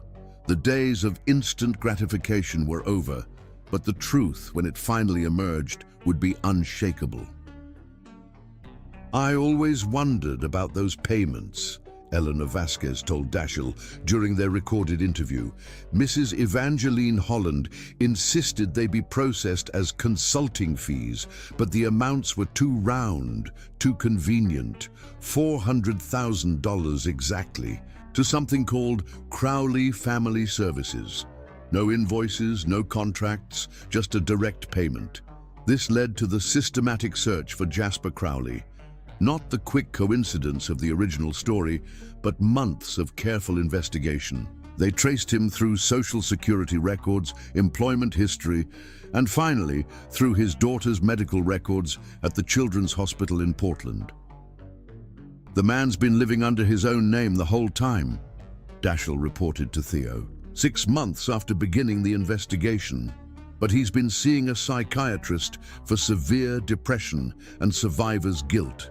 His therapist, with proper legal compulsions, confirmed he's been carrying a secret that's been destroying his mental health." "I want to approach him carefully," Theo said. "If he's as fragile as you say, we can't just ambush him. We need him coherent and willing to testify." The approach to Jasper Crowley took another month of careful planning.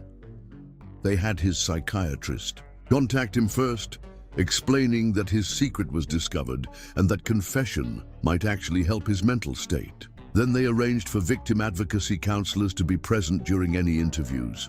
When Theo finally met Jasper, 8 months after beginning the investigation, it was in a controlled setting with lawyers and counselors present. "Mr. Holland," Jasper said quietly, his hands shaking despite medication for his anxiety. "I've been expecting this day for 4 years. I've wanted to confess so many times, but I was terrified they'd come after my daughter." "Who specifically threatened your daughter?" Dashiell asked, recording everything. "Mrs. Evangeline Holland and Mr. Dorian Holland. They had investigators following Rosalie for weeks after the payment, photos of her at school, at her doctor's appointments. The message was clear: stay quiet or she'd have an accident." This revelation explained why. Jasper had kept evidence but never used it. He hadn't been protecting himself. He'd been protecting his daughter from ongoing threats. The evidence Jasper produced was comprehensive. Original photographs proving the doctored versions, bank records showing the exact payment structure, even audio recordings he'd made of conversations with Evangeline and Dorian as insurance against further threats to his daughter. "I kept everything because I knew they might try to silence me permanently," Jasper explained. "If anything happened to me, I wanted there to be a record of what they made me do." With Jasper's cooperation and evidence, Dashiell was able to trace the full scope of the conspiracy. Forensic document examiners, photographers hired through shell companies, even bribes to hotel staff who provided false testimony about room registrations. "This is a federal case now," Dashiell told Theo 9 months after beginning the investigation. "Mail fraud, wire fraud, conspiracy, extortion. The FBI will want to build their own case, which means another 6 months minimum before any arrests. And Becca and Magnolia are safe during this time. Completely. We've documented everything. If anything happens to them or to Jasper's family now, the evidence clearly points to your family as the source." As the investigation moved into its final phases, Theo realized that justice would be slow but thorough. The days of instant gratification were over, but the truth, when it finally emerged, would be unshakable. He thought about Magnolia's latest drawing, the one where the prince was finally walking toward the castle instead of standing alone. Sometimes the journey toward truth took longer than anyone wanted, but it was still worth taking. The reckoning was coming.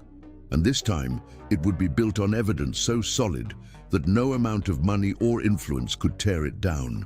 Chapter 9: Truth and Vengeance.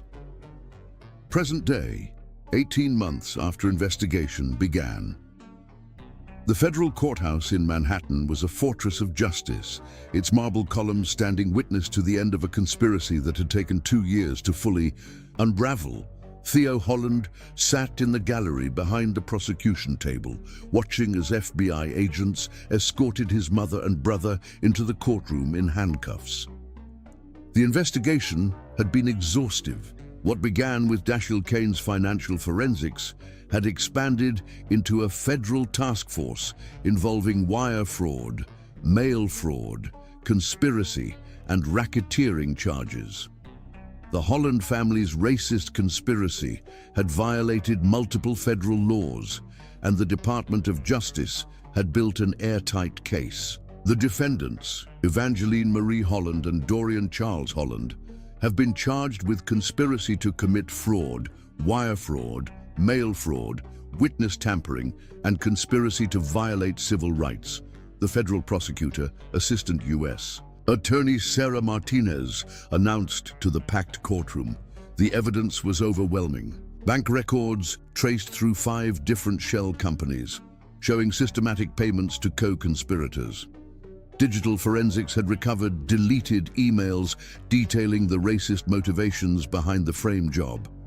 Handwriting analysis had proven the forged love letters. Most damning of all, Jasper Crowley's testimony, given under immunity and corroborated by physical evidence, had exposed every detail of the conspiracy. Evangeline Holland, now 73, sat at the defense table, with the rigid posture of someone who refused to show weakness even in defeat.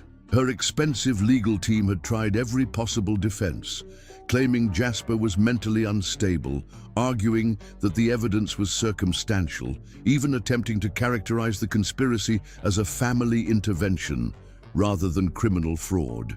None of it worked against federal prosecutors with unlimited resources and ironclad evidence. Your Honor, AUSA Martinez addressed Judge Catherine Morrison. The evidence shows a systematic campaign of fraud designed to destroy an interracial marriage through fabricated evidence, bribery, and ongoing threats against witnesses. This was not a family dispute. This was a criminal conspiracy motivated by racial hatred.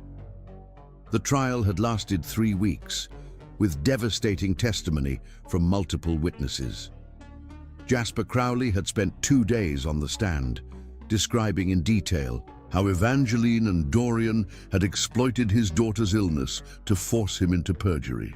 Document experts had explained how sophisticated the forged evidence was. Former employees had testified about the Holland family's racist statements and behavior patterns, but the most powerful testimony had come from an unexpected source, Quinten Ashworth.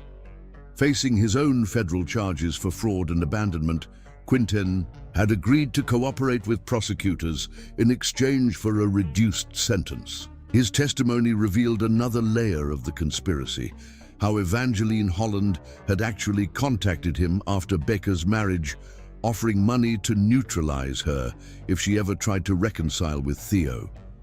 Mrs. Holland told me that if Becca ever approached their family again, I should make sure she disappeared permanently, Quinten testified, his voice steady despite the magnitude of his admission. She offered me $2 million to ensure the problem was solved permanently.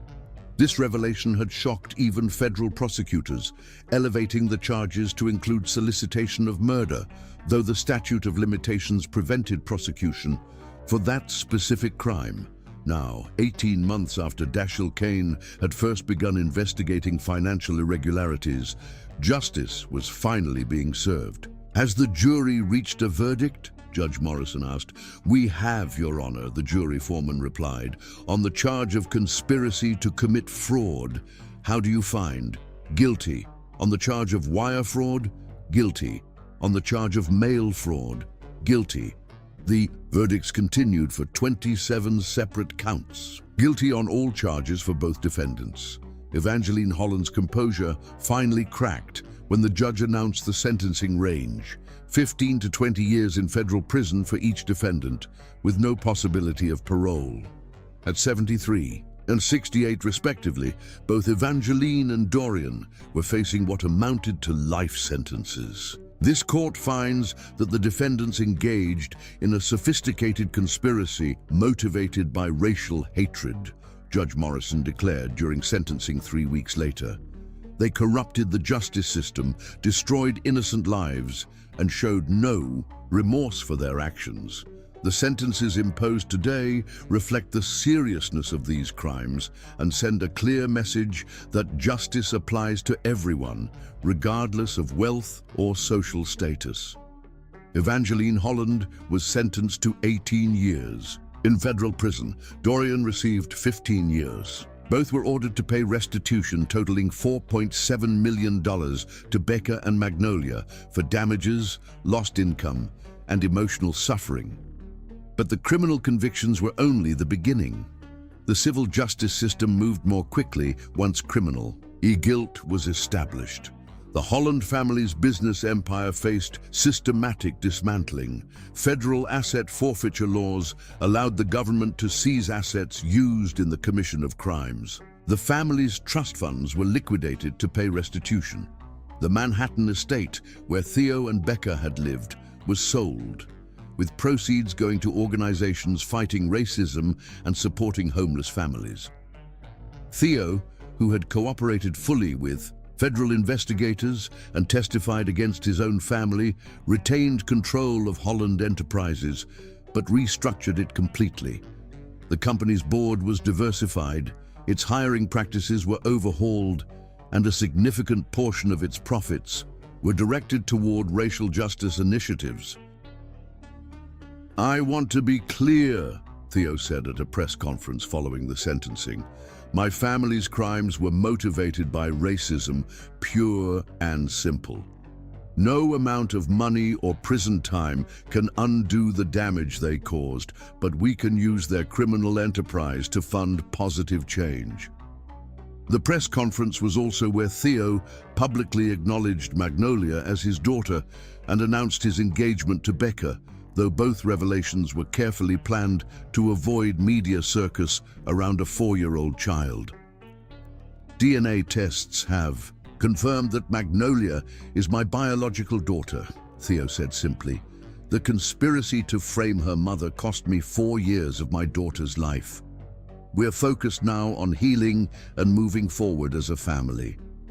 In a separate but related case, Quinton Ashworth pleaded guilty to fraud, child abandonment, and conspiracy charges. His cooperation with federal prosecutors earned him a reduced sentence of 5 years in federal prison, but he would also face civil liability for his treatment of Becca and Magnolia.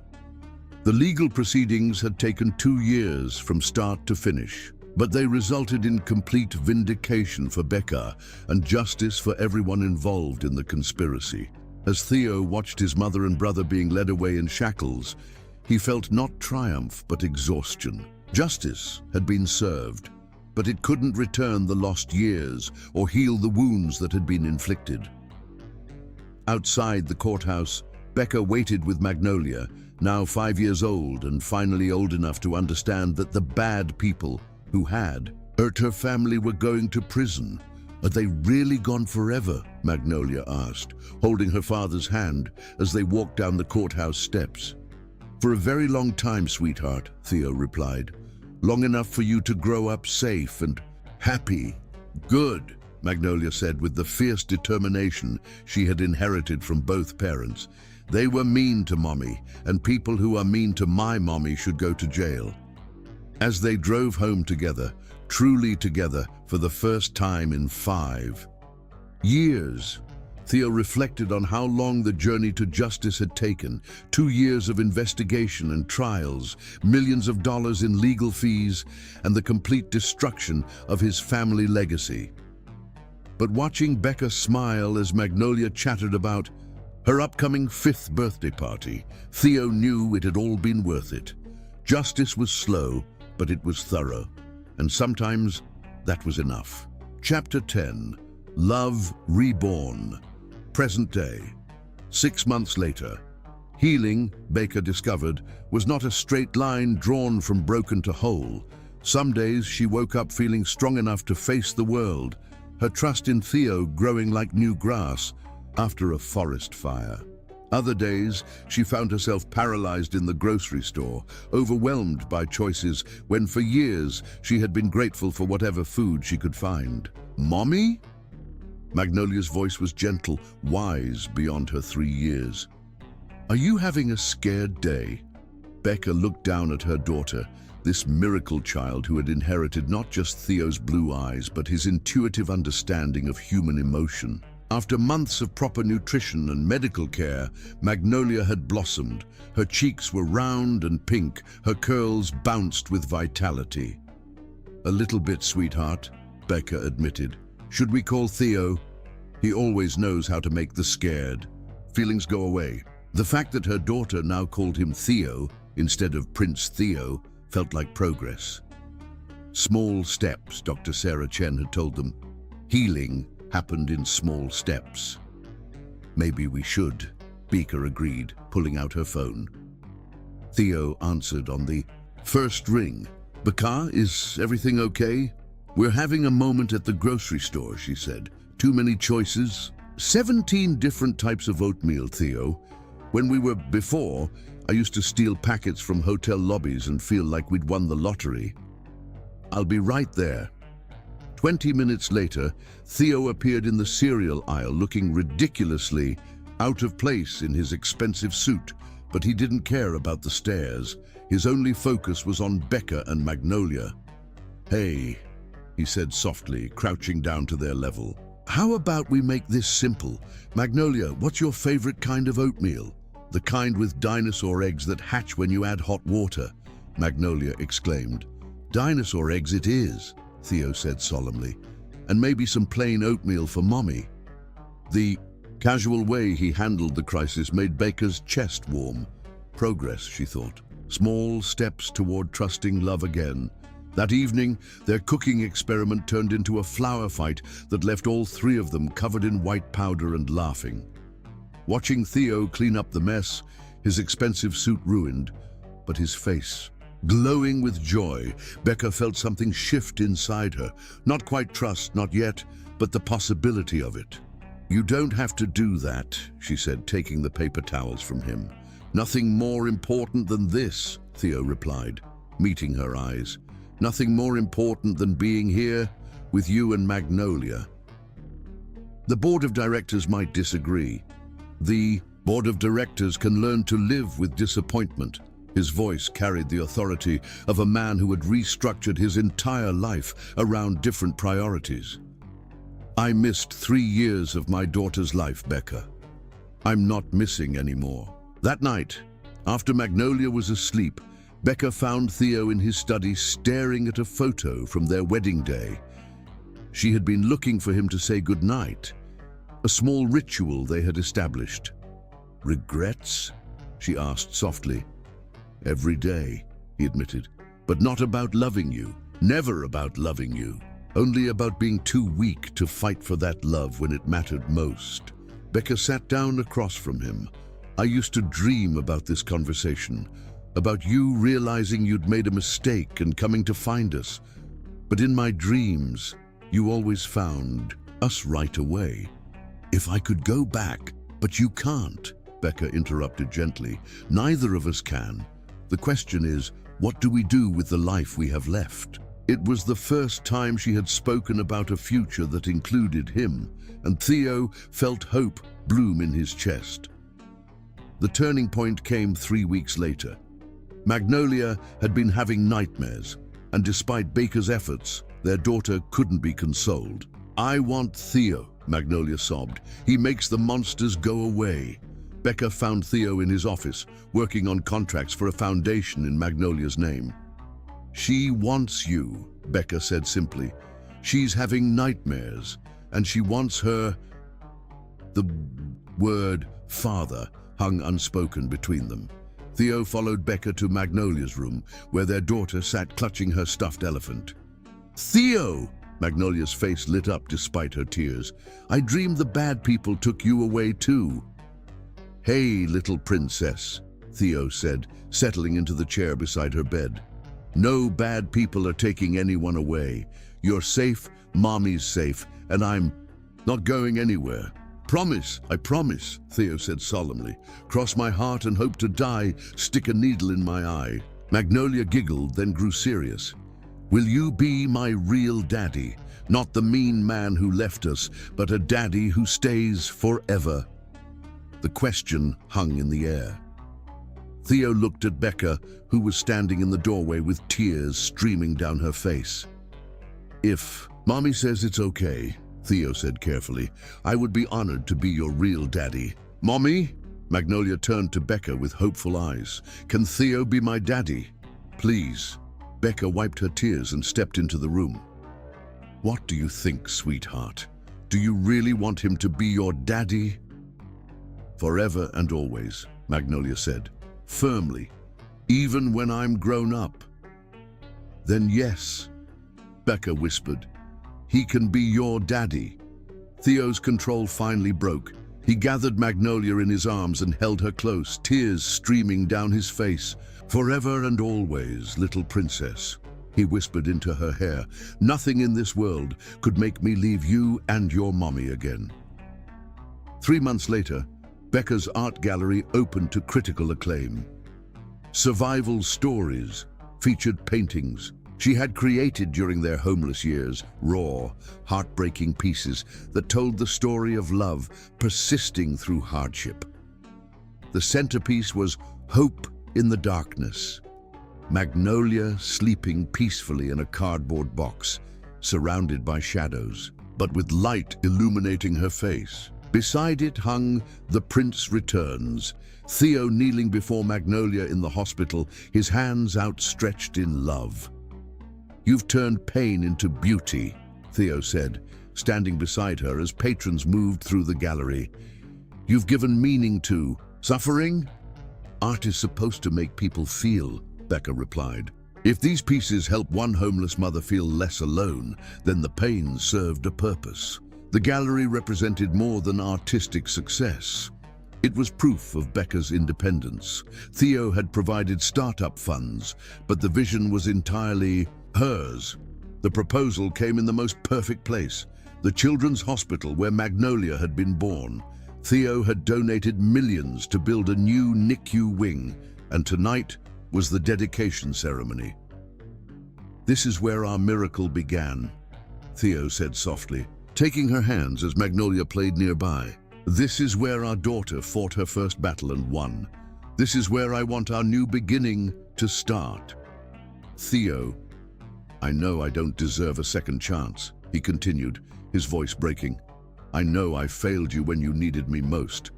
I know I can't give you back the years we lost, but I can promise you that every day for the rest of my life, I will choose you. I will choose us." He didn't get down on one knee. Instead, he kept holding her hands, looking into her eyes with hope. "Becca McDonough Holland, will you marry me again? Will you let me prove that love can heal even the deepest wounds?" The ring was simple, not the massive diamond of their first engagement, but a vintage piece with 3 small stones representing past, present, and future. "I'm scared," Becca admitted. "I'm terrified of trusting you again." "I know," Theo said. "I'm scared too, but I'd rather be scared with you than safe without you. And if the world tries to tear us apart again, then we'll face it together," Theo said firmly. "No lies, no secrets, no choosing other people's opinions. Over our love." Bakar looked at their daughter, who had abandoned her toys and was watching them with bright eyes. She thought about the long journey they had traveled. "Yes," she whispered, and then louder, "Yes, I'll marry you, but on one condition. Anything. We do this right this time. We face everything together, the good, the bad, the impossible." "I promise," Theo said, sliding the ring onto her finger. "Together, always together." "Are you getting married again?" Magnolia asked, bouncing with excitement. "Can I be the flower girl?"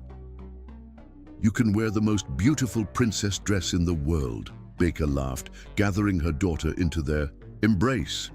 "Because you're the most important princess at this wedding." Leishishia. Epilogue, 5 years later. The garden behind their new home was alive with children's laughter. Magnolia, now 8, pushed her little brother Phoenix on the swing while Theo and Becca worked in the rose garden that had become their sanctuary. "Hiya, Maggie!" 4-year-old Phoenix squealed. "I want to touch the clouds." "Careful, little prince," Magnolia cautioned, with the protective instincts of an older sister. "We don't want you to fall." Becca smiled, her hands deep in soil where roses bloomed in every color.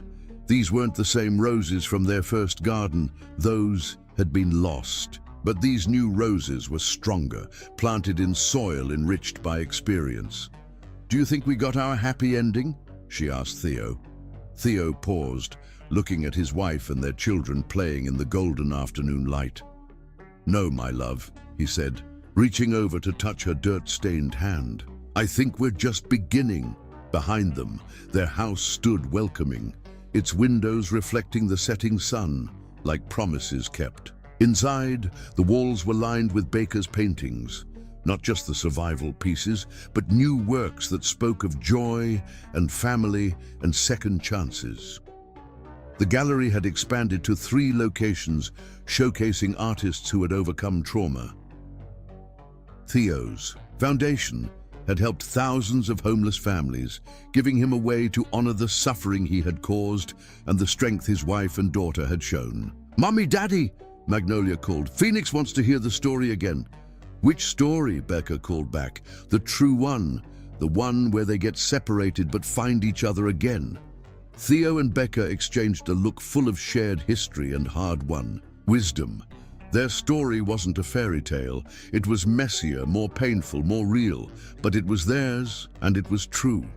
"Come here, little ones," Becca said, settling onto the garden bench. "Let me tell you about a love that was strong enough to survive the worst that people could do to it, and how it grew back even stronger than before." As the sun set over their garden and their children gathered close, Becca began the story again. The real story about how love could be lost and found, broken and healed, destroyed and reborn. And in the